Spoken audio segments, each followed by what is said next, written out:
So hi guys, எல்லாருக்கும் வணக்கம். நம்ம இந்த சீரியஸ் ஆஃப் வீடியோஸ்ல வந்து டென்சஸ் பத்தி பார்த்துக்கிட்டு இருக்கோம். Already present tense past tense complete பண்ணிட்டோம்.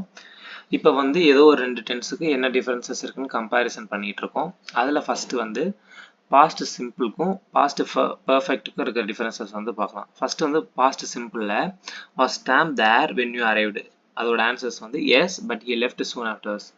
ஸோ டாம் வந்து நீங்கள் போகிறப்ப வந்துட்டானா, அதாவது நீங்கள் போகிறப்ப டாம் வந்து அங்கே இருந்தானான்னு கேட்குறாங்க. ஆமாம் இருந்தான், அதுக்கப்புறம் வந்து அவன் போயிட்டான் அப்படின்னு சொல்கிறாங்க. பட் ஆமாம் இருந்தான் அப்படின்றது பாஸ்ட், அதுக்கப்புறம் போயிட்டான்னு சொல்கிறாங்க. பட் அதே இது பாஸ்ட் பர்ஃபெக்டில் was Tom there when you arrive. So same question தான். No he had already left. So question என்ன கொடுத்துருக்கு நல்லா பாருங்க. வென் யூ அரைவ்டு அப்படின்னா நீங்க போனப்ப அப்படின்னு பாஸ்ட் டென்ஸை சொல்றாங்க. அப்ப டாம் இருந்தானா, இல்ல அதுக்கு முன்னாடியே அவன் போயிட்டான் அப்படின்னா, ஸோ இது வந்து பாஸ்ட் ஈவெண்ட்டுக்கு முன்னாடி நடந்த ஒரு பாஸ்ட் ஈவெண்ட்டை குறிக்குது. ஸோ ஆப்வியஸாக நம்ம அங்கே வந்து பாஸ்ட் பர்ஃபெக்டாக யூஸ் பண்ணணும்.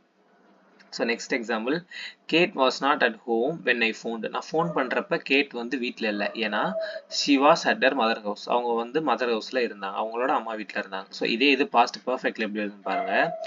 Gate had just got home when I phone. நான் ஃபோன் பண்ணுறப்ப தான் வந்தா. அதே மாதிரி she had been at her mother house. So வந்து அவங்க அம்மா வீட்டில் இருந்தாங்கன்றா. ஸோ இந்த ரெண்டு எக்ஸாம்பிள்ஸ் பார்த்தீங்கன்னா உங்களுக்கே டிஃப்ரென்ஸ் புரியும். இங்கே வந்து பாஸ்ட் சிம்பிள் யூஸ் பண்ணியிருக்காங்க, அதே மாதிரி பாஸ்ட் பர்ஃபெக்ட் வந்து யூஸ் பண்ணியிருக்காங்க அப்படின்னு.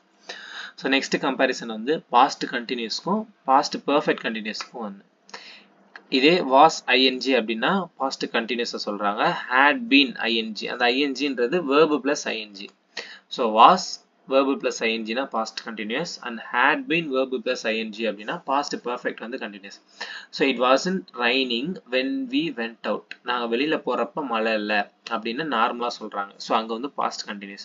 இதே the sun was shining but it had been raining so the ground was wet. But sun வந்து ஷைனிங் அடிக்குது, நாங்க போறப்ப ரைனிங் இருந்திருக்கலாம், ஏன்னா அந்த கிரவுண்ட் வந்து வெட்டா இருக்கு. ஸோ கிரவுண்ட் வெட்டா இருக்குன்னா அவங்க போறப்பன்றது பாஸ்ட் டென்ஸ். கிரவுண்டே வெட்டா இருக்குன்னா அவங்க போறப்ப அந்த ஈவெண்ட் அந்த ஆக்ஷன் வந்து ஸ்டார்ட் ஆயிடுச்சு, but afterwards it's continuous, right? So அங்க வந்து நம்ம வந்து பாஸ்ட் பர்ஃபெக்ட் கண்டினியூஸ் வந்து யூஸ் பண்ணுவோம். ஸோ அதே இது அடுத்த example, Catherine was lying on the sofa. So அவ வந்து சோஃபால வந்து படுத்திருக்கா. இவ்வளவுதான். இது வந்து பாஸ்ட் கண்டினியூஸ். ஏன் அப்படின்னா she was tired because she had been working hard. அவ வந்து டயர்டா இருக்கா, ஏன்னா அவ வந்து ஹார்டா வந்து ஒர்க் பண்ணிக்கிட்டு இருக்கா. அவ டயர்டா இருக்கிறதுக்கு காரணம் என்னன்னா ஹார்டா ஒர்க் பண்றது. ஹார்டா ஒர்க் பண்றது வந்து பாஸ்ட்ல ஸ்டார்ட் ஆகி அந்த பாஸ்ட் ஈவெண்ட் அவங்க பேசிக்கிட்டு இருக்காங்கல்ல, அந்த ஈவெண்ட்டுக்கு பாஸ்ட்ல ஸ்டார்ட் ஆகி அப்போ வந்து கண்டினியூ ஆகிட்டு இருக்கும். ஸோ அங்க வந்து நம்ம பாஸ்ட் பர்ஃபெக்ட் கண்டினியூஸ் வந்து யூஸ் பண்ணுவோம். ஸோ அவ்வளோ, இது எல்லாமே நம்ம முன்னாடி பார்த்த டென்சஸ்ல இருக்க எக்ஸாம்பிள்ஸ் தான். பட் கம்பேரிசனாக பார்க்குறப்ப உங்களுக்கு வந்து இன்னும் கொஞ்சம் ஒரு ஐடியா கிடைக்கும். ஸோ அவ்வளோதான். So thank you.